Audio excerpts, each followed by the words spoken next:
மலைவாழ் மக்களுக்கு பல்வேறு வசதிகளை உறுதி செய்ய வேண்டும் என்று தமிழக அரசுக்கு சென்னை உயர்நீதிமன்றம் உத்தரவிட்டிருக்கிறது.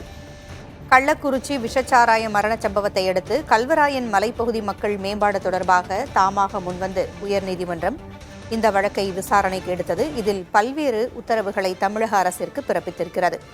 கல்வராயன் மலைப்பகுதி மக்களுக்கு ஆதார் அட்டை, ரேஷன் கார்டுகள், வாக்காளர் அடையாள அட்டை உள்ளிட்ட அட்டைகளை வழங்க 4 வாரங்களில் சிறப்பு முகாம்களை நடத்த வேண்டும் என்று சென்னை உயர்நீதிமன்றம் உத்தரவிட்டிருக்கிறது.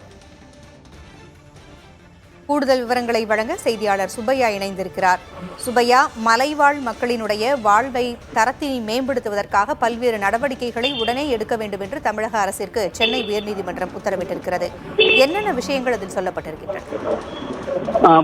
இந்த வழக்கை பொறுத்தவரை நீதிமன்றம் தாமாகவே முன்வந்து விசாரணை எடுத்த வழக்கு. உயர்நீதிமன்ற வழக்கறிஞர் தமிழ்மணி என்பவர் அளித்த நேர்காணலை அடுத்து நீதிமன்றம் கல்வராயன் பகுதி மக்கள் இன்னும் பொருளாதார மேம்பாடு அடையவில்லை, அவங்க வளர்ச்சி அடையவில்லை என்ற கோணத்தில் எடுத்த பொதுநல வழக்கு தாமாக முன்வந்து எடுத்த விசாரணை எடுத்த வழக்கானது சென்னை உயர்நீதிமன்ற நீதிபதிகள் எஸ்.எம். சுப்பிரமணியம் அடங்கிய டிவிஷன் முன்பு நடைபெற்று வருகிறது. கடந்த 2-3 முறை இந்த தொடர்பான வழக்கு விசாரணைக்கு வந்தபோது முதலமைச்சர், அமைச்சர் உதயநிதி உள்ளிட்டவரை நேரில் பார்க்கலாம் என்று அறிவித்திருந்தார்கள். அதனைத் தொடர்ந்து ஆய்வுக்குழு அமைத்து நேரில் பார்வையிடுமாறு அறிவித்திருந்தார்கள். அந்த நிலையில்தான் இந்த வழக்கு இன்று மீண்டும் விசாரணைக்கு வந்தது. அப்போது வனத்துறை சார்பில் அறிக்கை ஒன்று தாக்கல் செய்யப்பட்டது. அதாவது கல்வராயன் பகுதியில் சாலை வசதிகள் ஏற்படுத்த நடவடிக்கை எடுக்கப்பட்டு வருவதாக தெரிவிக்கப்பட்டிருந்தது. அதனைத் தொடர்ந்து நீதிபதிகள் அந்த மலைப்பகுதியில் செல்லக்கூடிய சாலைகள் ஆம்புலன்ஸ் செல்வதற்கு ஏதுவாக ஏற்படுத்தி உள்ளீர்களா, அதை முதலில் உறுதி செய்ய வேண்டும்.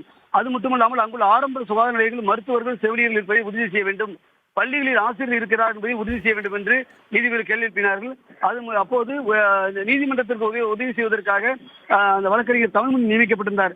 அவர் சொல்லும் பொழுது, தற்போது சாலைகள் அமைக்கப்பட்டு வருகிறது என்றும் அரசு நடவடிக்கை எடுக்கிறது, ஆனால் ஒரே நாளில் ஒரே இரவில் எல்லாம் முடிந்து விடாது, அரசின் கையில் மந்திரக்கோள் ஒன்றும் இல்லை, ஆனால் அதே நேரத்தில் படிப்படியாக இதை செய்ய வேண்டும். மாணவ மாணவியர்களுக்கும் ஆசிரியர்களுக்கும் பேருந்து வசதி ஏற்படுத்தி தர வேண்டும். 2 மணி பேருந்துகளை உடனடியாக இயக்க வேண்டும் என்ற கோரிக்கையை முன்வைத்தார்.